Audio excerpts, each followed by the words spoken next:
When the government gives someone permission to use your land or natural resources, which may require you to leave your land, they must discuss options to avoid and minimize the negative impacts.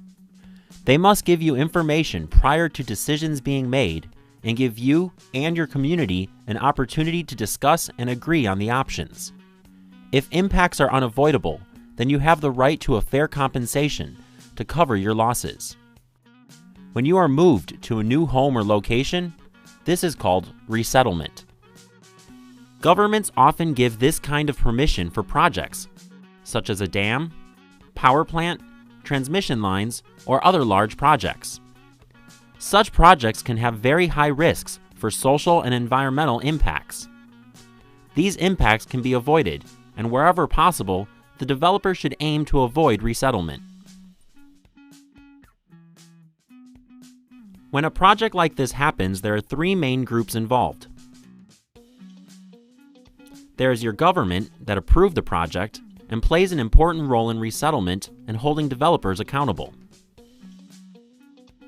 The project developers that are running the project, they can be part of the government, engineering and construction companies, banks, or financiers. Then there are the affected people. This could be people like you, your community, and surrounding communities who will be directly or indirectly affected by the project. To protect affected people, project developers and the government need to ensure there is a strong involvement of any affected communities. This includes women, young people, indigenous people, ethnic minorities, and people with disabilities. Everyone must be involved in this process. When everyone is involved, there is a better chance for fair compensation and resolution of disputes. This also means that all of the information presented to affected communities must be understandable. Project developers must provide material orally in local languages and written in plain common language, and allow enough time for communities to absorb this information. Affected communities must tell the project developers what language their community speaks. People facing resettlement or eviction must try to find a lawyer or organization to help them through this process.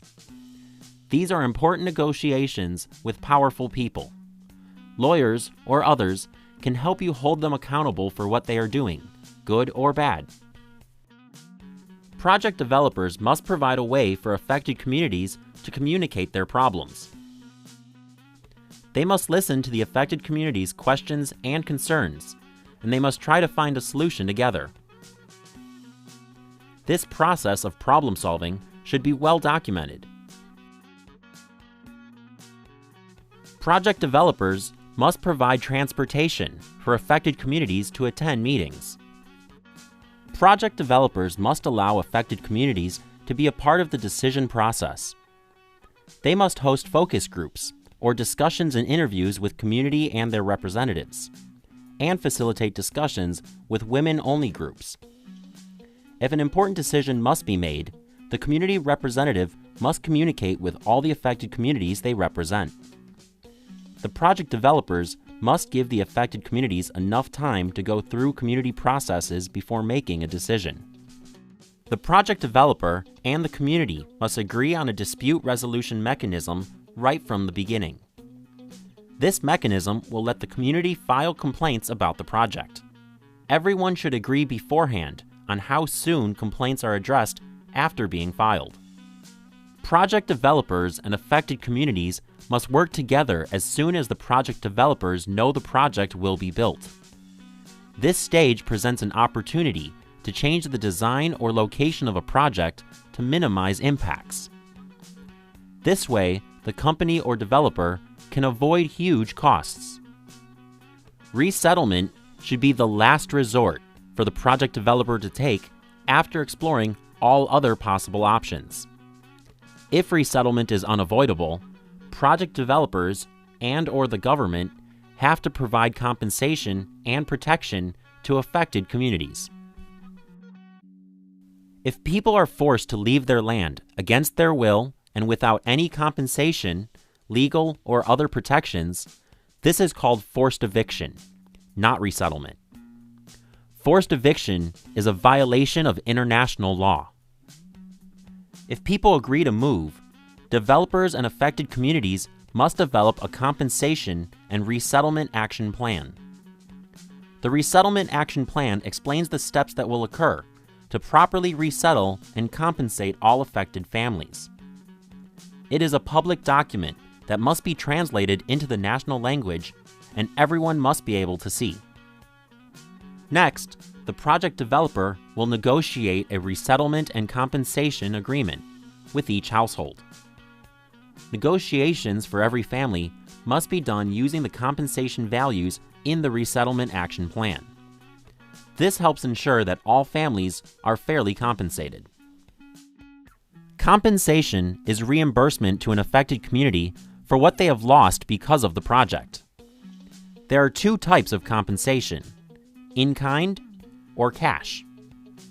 In-kind compensation is where project developers will build new homes and communities for affected families, as well as provide communities access to natural resources such as water, forests, and other land.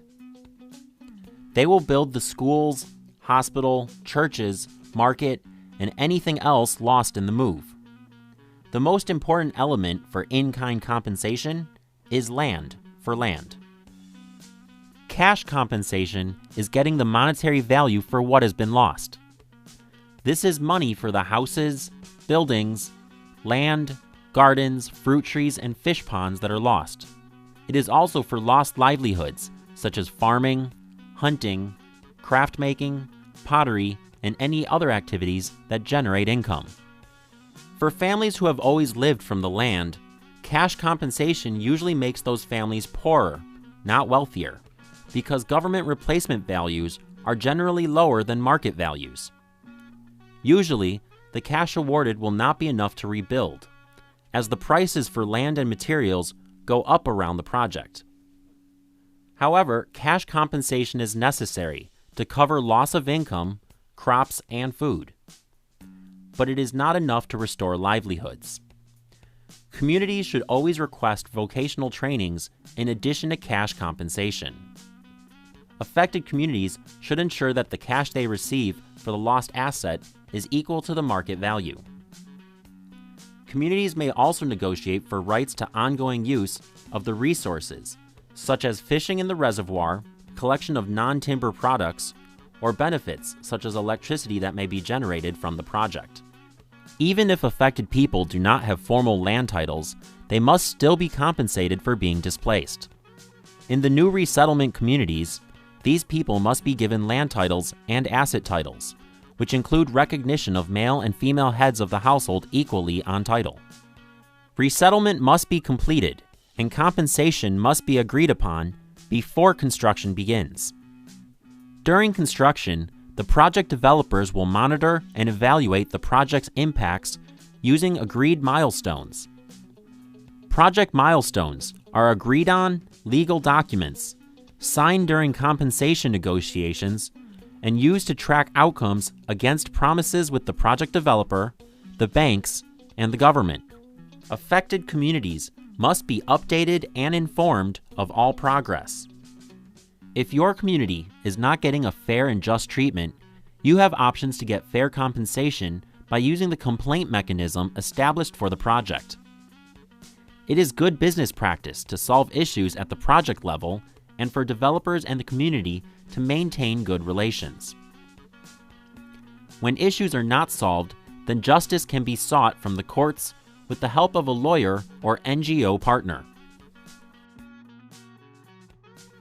By following these procedures, your community can get a better compensation package for what you have lost during a project like this. Remember, you have rights during this process.